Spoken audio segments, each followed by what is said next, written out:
नमस्कार विद्यार्थियों, आज हम भारतीय संविधान के स्रोत के बारे में अध्ययन करेंगे। भारतीय संविधान सभा ने भारतीय संविधान का निर्माण किया। कैबिनेट मिशन योजना के अंतर्गत भारतीय संविधान सभा अस्तित्व में आई और संविधान सभा के द्वारा संविधान का निर्माण किया गया। संविधान सभा के द्वारा जो संविधान का निर्माण किया गया उसके अंतर्गत 2 वर्ष 11 माह 18 दिन का समय लगा। इस बीच संविधान सभा ने 11 सत्र आहूत किए थे। 9 दिसंबर 1946 को संविधान सभा का प्रथम बैठक हुई और 26 नवंबर 1949 को 11वां सत्र हुआ। 24 जनवरी 1950 को संविधान सभा के सभी सदस्यों ने संविधान के ऊपर हस्ताक्षर किए और 26 जनवरी 1950 को भारतीय संविधान लागू हुआ। भारतीय संविधान निर्माताओं ने जो संविधान का निर्माण किया है उसके लिए संविधान निर्माताओं ने दुनिया के विभिन्न देशों के संविधानों से जो भी उपयोगी भारतीय आवश्यकताओं के अनुरूप और भारतीय संविधान को स्थायी रूप देने के जो तत्व जहां से भी संविधान निर्माताओं को मिले उन्होंने भारतीय संविधान के अंतर्गत उनको स्थान दिया गया और जो तत्व दूसरे देशों से लिए गए हैं वो ही संविधान के स्रोत माने जाते हैं। तो भारतीय संविधान के अंतर्गत भारतीय स्रोत जो हम देखते हैं वो सबसे पहला स्रोत 1935 का भारत शासन अधिनियम। संविधान के स्रोत के अंतर्गत 1935 का भारत शासन अधिनियम। हालांकि ब्रिटिश शासन के द्वारा भारत शासन अधिनियम लागू किया गया था और ये जो भारत शासन अधिनियम है उसी के अंतर्गत अनेक प्रकार के जो तत्व है वो संविधान में उनको स्थान दिया गया। भारतीय संविधान का यदि सबसे बड़ा स्रोत हम कहें तो 1935 का भारत शासन अधिनियम ही कहा जा सकता है। 1935 का जो भारत शासन अधिनियम है उसके करीब 200 अनुच्छेद, 200 से ज्यादा भी हो सकते हैं, 200 अनुच्छेद भारतीय संविधान में लिए गए हैं। इसके अंतर्गत हम ये देखें तो भारतीय शासन का जो संघात्मक व्यवस्था है, संघीय तंत्र है, भारतीय संविधान के अंतर्गत जो न्यायपालिका है, लोक सेवा आयोग है, न्यायपालिका है, प्रशासनिक जो विवरण है, जो प्रशासन से संबंधित जो विवरण है, संघीय व्यवस्था, न्यायपालिका, प्रशासनिक विवरण, ये जो सारे तत्व है ये हमें 1935 के भारत शासन अधिनियम जो अंग्रेजों ने लागू किया था उसके अंतर्गत संविधान में स्थान दिया गया है। इसी प्रकार अमेरिका के संविधान के अंतर्गत अमेरिका का जो संविधान है उससे भी बहुत सारे तत्व लिए गए हैं। अमेरिका के भारतीय संविधान के स्रोतों में जो दूसरा स्रोत हम देखते हैं वो अमेरिका के संविधान से हमने बहुत सारे तत्व लिए हैं। अमेरिका का संविधान, अमेरिका का जो संविधान है वहां से हमारे संविधान में क्या क्या चीजें ली गई है वो हम देखते हैं। जैसे अमेरिका के संविधान के अंतर्गत जो मौलिक अधिकार है, भारतीय संविधान के अंतर्गत सभी नागरिकों को, कुछ विदेशियों को भी मौलिक अधिकार प्रदान किए गए हैं। तो मौलिक अधिकार का स्रोत कहाँ से लिए गए हैं? अमेरिका के संविधान से लिए गए हैं। इसी प्रकार हम देखते हैं कि जो प्रस्तावना का कॉन्सेप्ट है, प्रस्तावना की जो भाषा है वो ऑस्ट्रेलिया के संविधान से ली गई है, लेकिन प्रस्तावना का जो कॉन्सेप्ट है वो अमेरिका के संविधान से लिया गया है। इसी प्रकार अमेरिका के संविधान से उपराष्ट्रपति का जो पद है, उपराष्ट्रपति का पद अमेरिका के संविधान से लिया गया है। इसी प्रकार यदि हम देखें महाभियोग प्रक्रिया, महाभियोग प्रक्रिया भी अमेरिका के संविधान से ली गई है। राष्ट्रपति, उच्चतम न्यायालय के न्यायाधीश, उच्च न्यायालयों के न्यायाधीशों को हटाने की एक विशेष प्रक्रिया होती है, उसे महाभियोग प्रक्रिया कहा जाता है। साधारण रूप से इनको नहीं हटाया जाता है, महाभियोग आधार पर ही इन्हें हटाया जा सकता है। तो महाभियोग की जो प्रक्रिया है वो अमेरिका के संविधान से ली गई है। भारत का राष्ट्रपति महाभियोग के आधार पर, हालांकि अभी तक किसी भी राष्ट्रपति को महाभियोग के आधार पर हटाया नहीं गया है। इसी प्रकार जो न्यायपालिका है, स्वतंत्र और निष्पक्ष न्यायपालिका की जो व्यवस्था है, स्वतंत्र और निष्पक्ष न्यायपालिका, ये भी अमेरिका के संविधान से लिए गए हैं। स्वतंत्र और निष्पक्ष न्यायपालिका के साथ ही भारतीय संविधान के अंतर्गत न्यायिक पुनरावलोकन की जो व्यवस्था है वो भी अमेरिका के संविधान से ली गई है। न्यायिक पुनरावलोकन,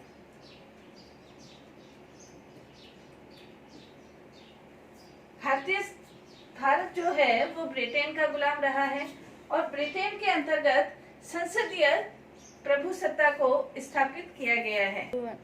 ब्रिटेन में संसदात्मक प्रभुसत्ता को अपनाया गया है, अमेरिका में न्यायिक सर्वोच्चता को अपनाया गया है। भारत ने इन दोनों के समन्वय का मार्ग अपनाया है।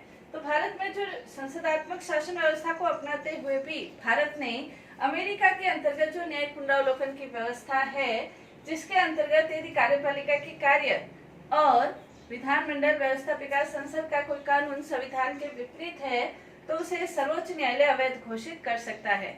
ये जो न्यायिक पुनरावलोकन की शक्ति है वो भारत ने अमेरिका के संविधान से ली है। तो अमेरिका के संविधान के अंतर्गत हम देख सकते हैं बहुत सारे जो तत्व है वो भारतीय संविधान ने लिए हैं, जैसे मौलिक अधिकार है, प्रस्तावना का जो कॉन्सेप्ट है, उपराष्ट्रपति है, महाअभियोग है, स्वतंत्र निष्पक्ष न्यायपालिका और न्यायिक पुनरावलोकन की व्यवस्था, ये अमेरिका के संविधान से लिए गए हैं। इसी प्रकार हम यदि देखें तो ब्रिटेन के संविधान से भी भारत ने बहुत कुछ लिया है। ब्रिटेन के हम गुलाम थे और ब्रिटेन का संविधान के अंतर्गत ही हमने शासन व्यवस्था का अनुभव प्राप्त किया था। इसलिए ब्रिटेन का जो संविधान है उससे बहुत सी चीजें संविधान निर्माताओं ने अपने संविधान में स्थान दिया है। जैसे सर्वप्रथम एकल नागरिकता। हम सभी जानते हैं कि भारत के अंतर्गत संघात्मक शासन व्यवस्था को अपनाया गया है। जहां भी संघात्मक शासन व्यवस्था है वहां पर दोहरी नागरिकता होती है, एक संघ की एक राज्य की।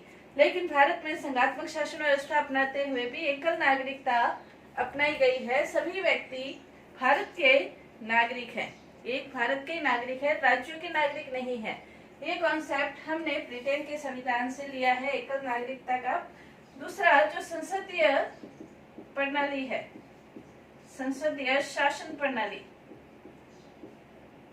संसदीय शासन अपन कह सकते हैं, ये ब्रिटेन के संविधान से लिया गया है। संसदीय शासन के अंतर्गत प्रधानमंत्री और मंत्रिमंडल, बहुमत दल का नेता प्रधानमंत्री होता है, ब्रिटेन से लिया गया है। मंत्रिमंडलात्मक शासन व्यवस्था ब्रिटेन से ली गई है। संसदीय विशेषाधिकार, ये व्यवस्था भी ब्रिटेन से ली गई है। प्रधानमंत्री का नेतृत्व, ये व्यवस्थाएं ब्रिटेन से ली गई है। यानी कि संसदीय शासन के अंतर्गत जो तत्व हैं वो ब्रिटेन के शासन के अंतर्गत लिए गए हैं। इसी प्रकार हमारी जो संसद है वो संसद द्विसदनात्मक है। संसद के दो सदन हैं, द्विसदनात्मक संसद है, एक लोकसभा है, एक राज्यसभा है। जैसे ब्रिटेन के अंतर्गत एक लोकसभा है, एक लोकसभा है। हमने भी हमारी संसद को दो सदनात्मक माना है, लोकसभा और राज्यसभा। द्विसदनात्मक व्यवस्था ये भी ब्रिटेन से ली गई है। इसी प्रकार जो विधि का शासन है, विधि का शासन ब्रिटेन से लिया गया है। विधि के शासन का तात्पर्य विधि के समक्ष, कानून के समक्ष सभी व्यक्ति समान है। कानून के आधार पर किसी भी व्यक्ति के साथ कोई भेदभाव नहीं किया जाता है। तो विधि का शासन ब्रिटेन के संविधान के अंतर्गत लिया गया है। विधि निर्माण प्रक्रिया, कानून का निर्माण किस प्रकार से किया जाता है। कानून निर्माण के लिए एक विशेष प्रक्रिया को अपनाया जाता है। विधि निर्माण किस प्रकार से किया जाएगा भारत में, यह हमने ब्रिटेन से सीखा है। तो ब्रिटेन के संविधान से पूरी संसदात्मक शासन व्यवस्था, संसदात्मक शासन व्यवस्था में प्रधानमंत्री, मंत्रिमंडल, संसद के जो विशेषाधिकार हैं विशेषाधिकार हैं ये भी ब्रिटेन से लिए गए हैं। तो संसदात्मक विशेषाधिकार, एकल नागरिकता, संसदीय शासन, विधि का शासन, विधि निर्माण की जो प्रक्रिया है ये हमने ब्रिटेन से संविधान के अंतर्गत लिया है। तो ये ब्रिटेन का संविधान है। भारतीय संविधान के अंतर्गत आयरलैंड के संविधान से भी हमने कुछ तत्व लिए हैं। जैसे भारतीय संविधान में हम देखते हैं नीति निर्देशक सिद्धांत। नीति निर्देशक सिद्धांत जो राज्यों को नीति बनाने के लिए निर्देश देते हैं, जो कि न्यायोचित नहीं है, जिनका हम न्यायालय में शरण नहीं ले सकते हैं। ये नीति निर्देशक सिद्धांत अनुच्छेद 36 से 51 तक में जिनका वर्णन है, ये नीति निर्देशक सिद्धांत हमने आयरलैंड के संविधान से लिए हैं। नीति निर्देशक सिद्धांत आयरलैंड के संविधान से लिए हैं। इसी प्रकार राष्ट्रपति का चुनाव एक निर्वाचक मंडल के द्वारा होगा। तो राष्ट्रपति के निर्वाचन की जो प्रक्रिया है, राष्ट्रपति निर्वाचित होगा। ये अमेरिका के संविधान से लिया है, लेकिन राष्ट्रपति का जो निर्वाचक मंडल है वो निर्वाचक मंडल हमने आयरलैंड के संविधान से लिया है। राष्ट्रपति का निर्वाचक मंडल, राष्ट्रपति के निर्वाचक मंडल में कौन कौन शामिल होते हैं? संसद के निर्वाचित सदस्य, विधानसभा के निर्वाचित सदस्य और केंद्र शासित प्रदेशों के निर्वाचित सदस्य। केंद्र शासित जो प्रदेश है, सभी केंद्र शासित प्रदेशों के निर्वाचित सदस्य शामिल नहीं होते हैं, सिर्फ दिल्ली और पांडुचेरी के निर्वाचित सदस्य शामिल होते हैं। राज्यसभा के मनोनीत सदस्य, लोकसभा के मनोनीत सदस्य, विधानसभाओं के मनोनीत सदस्य राष्ट्रपति के निर्वाचक मंडल में शामिल नहीं होते। इसी प्रकार विधान परिषद जिन राज्यों में है, विधान परिषद के सदस्य भी निर्वाचक मंडल में शामिल नहीं होते हैं। तो ये आयरलैंड के संविधान से हमने लिया है। इसी प्रकार राज्यसभा के अंतर्गत जो 12 सदस्यों का राष्ट्रपति के द्वारा मनोनयन होता है। शिक्षा के क्षेत्र में, साहित्य के क्षेत्र में, कला के क्षेत्र में जिन लोगों ने अपना समाज सेवा के क्षेत्र में अपना मूल्य योगदान दिया है, ऐसे सदस्यों को राष्ट्रपति के द्वारा राज्यसभा में स्थान दिया जाता है। ये जो 12 सदस्य है, मनोनीत करने की जो व्यवस्था है, ये भी आयरलैंड के संविधान से हमने ली है।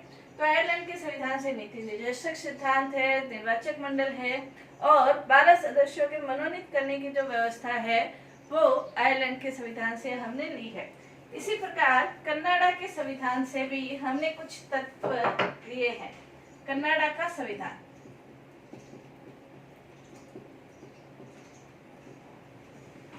कनाडा के संविधान से हमने क्या लिया है? तो कनाडा के संविधान से हमने संघीय व्यवस्था,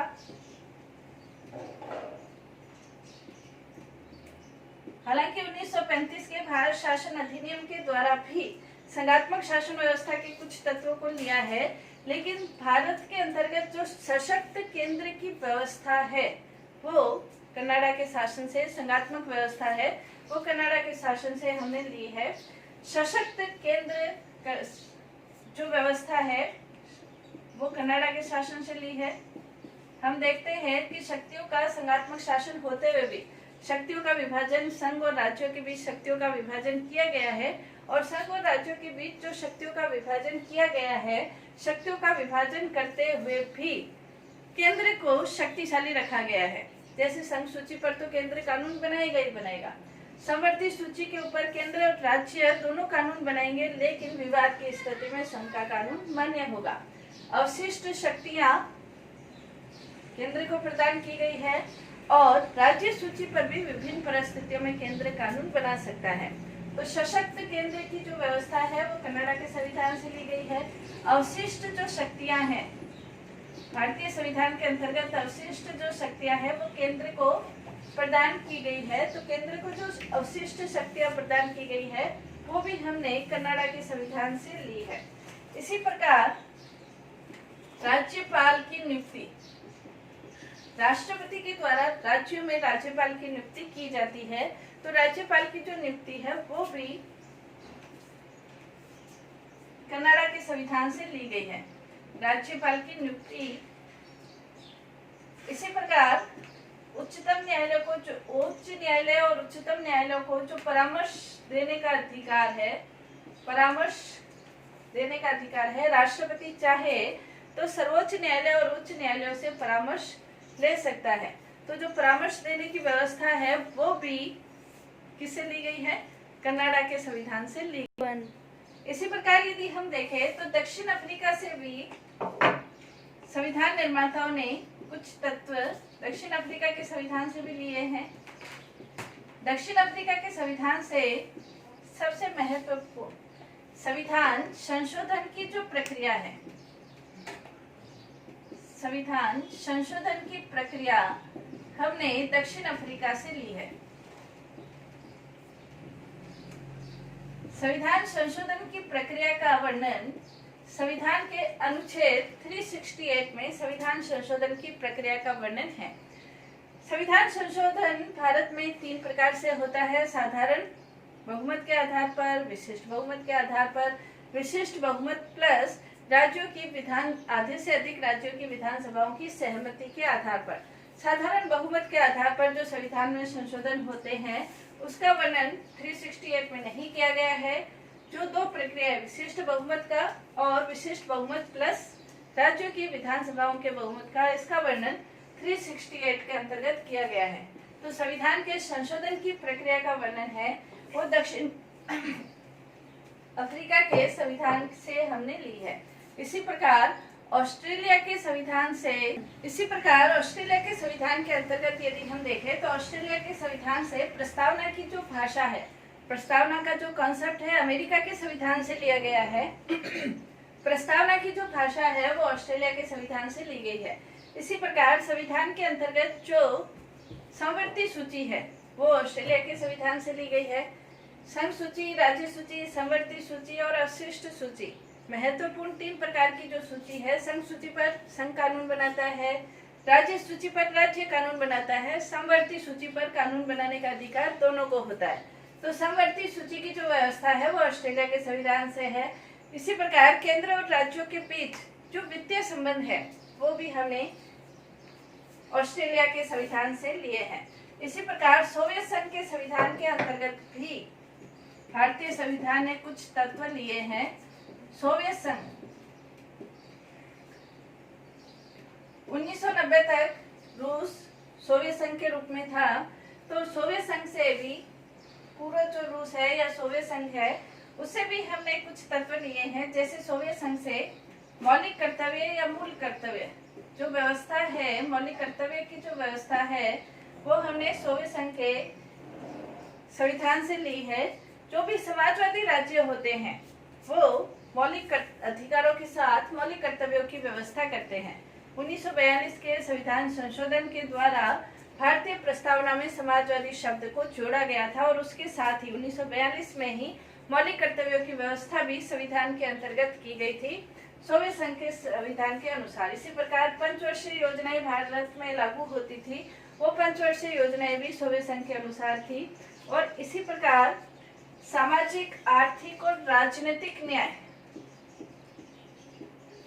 पंचवर्षीय योजनाएं सामाजिक, आर्थिक और राजनीतिक न्याय की जो व्यवस्थाएं हैं वो भी सोवियत संघ के संविधान से यह शब्द लिए गए हैं, क्योंकि समाजवादी जो राज्य हैं वो भी इस न्याय की व्यवस्थाओं को करते हैं। तो सोवियत संघ के अंतर्गत हमने सामाजिक, आर्थिक, राजनीतिक न्याय से संबंधित जो व्यवस्थाएं हैं वो भी ली है। तो महत्वपूर्ण रूप से सोवियत संघ से मौलिक कर्तव्यों की व्यवस्था भारतीय संविधान के अंतर्गत मूल संविधान में नहीं था, लेकिन 1976 के संविधान में मौलिक कर्तव्यों की व्यवस्था 1976 के अंतर्गत 42वें संविधान संशोधन के अंतर्गत ये मौलिक कर्तव्य रखे गए थे। इसी प्रकार जर्मनी के संविधान, जो जर्मनी का संविधान है, वीमर संविधान था। जर्मनी के संविधान से हमने आपातकालीन प्रावधान जर्मनी के संविधान से लिए हैं। आपातकालीन प्रावधान के अंतर्गत जो राष्ट्रपति को जो अधिकार प्राप्त होते हैं, राष्ट्रीय आपात जो लागू होता है 352 के अंतर्गत आपातकालीन शक्तियां जो राष्ट्रपति को प्राप्त होती है और उसी प्रकार मौलिक अधिकारों का जो स्थगन है, मौलिक अधिकारों का स्थगन आपातकाल के अंतर्गत जो होता है, ये आपातकाल से संबंधित जो सारी व्यवस्थाएं हैं हमने जर्मनी के संविधान से ली है। इसी प्रकार जापान के संविधान से जापान का जो संविधान है, जापान के संविधान से हमने जो शब्द लिया है, जो शब्दावली ली है, वो कानून द्वारा स्थापित प्रक्रिया। ये शब्दावली कई बार एग्जाम में पूछा जाता है, कानून द्वारा स्थापित प्रक्रिया। ये शब्दावली हमने जापान के संविधान से ली है। दो प्रकार की प्रक्रिया होती है, कानून की उचित प्रक्रिया, एक होती है कानून द्वारा स्थापित प्रक्रिया। कानून की उचित प्रक्रिया के अंतर्गत जो न्यायालय है वो उचित रूप से किसी भी पक्ष के संबंध में अपना निर्णय दे सकते हैं, लेकिन कानून द्वारा स्थापित प्रक्रिया के अंतर्गत वही मामले न्यायालय में ले जा सकते हैं जो संविधान के द्वारा आपको प्रदान किए गए हैं। तो कानून द्वारा जो स्थापित प्रक्रिया है वो हमने जापान के संविधान से ली है। इसी प्रकार फ्रांस के संविधान, फ्रांस का जो संविधान है उसके अंतर्गत भी हम देखें तो गणतंत्रात्मक, भारत एक गणराज्य है, गणतंत्रात्मक शासन व्यवस्था को अपनाया गया है। फ्रांस के संविधान से हमने गणतंत्र शब्द को लिया है, यानी कि गणतंत्र उसे कहते हैं जब भारत या किसी राज्य का सर्वोच्च प्रमुख जब जनता के द्वारा चुना जाता है तो उसे हम गणतंत्रात्मक शासन व्यवस्था कहते हैं। भारत के अंतर्गत भी गणतंत्रात्मक शासन व्यवस्था को अपनाया गया है। जो राष्ट्रपति है, सर्वोच्च प्रमुख है, वो जनता के द्वारा चुना जाता है। ब्रिटेन को गणतंत्रात्मक नहीं कहेंगे क्योंकि वहाँ सम्राट या सम्राज्ञी वंशानुगत आधार पर पद प्राप्त करते हैं। फ्रांस के संविधान से गणतंत्र शब्द लिया गया है। इसी प्रकार स्वतंत्रता, समानता और बंधुत्व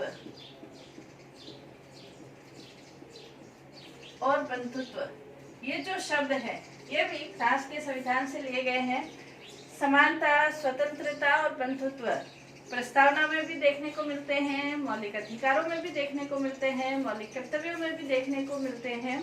तो ये जो शब्द है, नीति निर्देशक सिद्धांतों के अंतर्गत भी स्वतंत्रता, समानता, बंधुत्व ये शब्द देखने को मिलते हैं। ये फ्रांस के संविधान से हमने लिए हैं।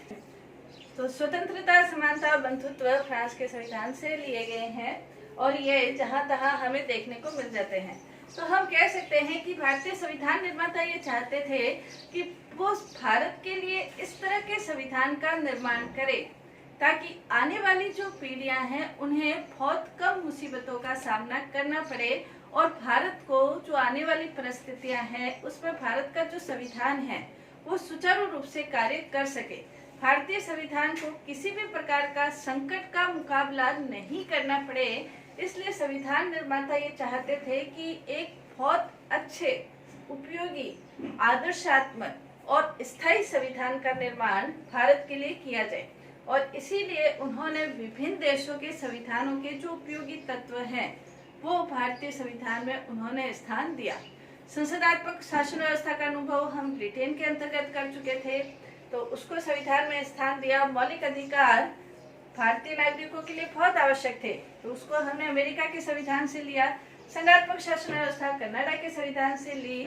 तो संविधान संशोधन की प्रक्रिया हमने दक्षिण अफ्रीका से ली। नीति निर्देशक सिद्धांत भी एक महत्वपूर्ण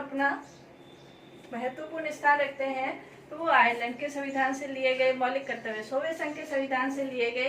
तो इस प्रकार विभिन्न तत्वों का उल्लेख भारतीय संविधान के अंतर्गत किया गया है। धन्यवाद।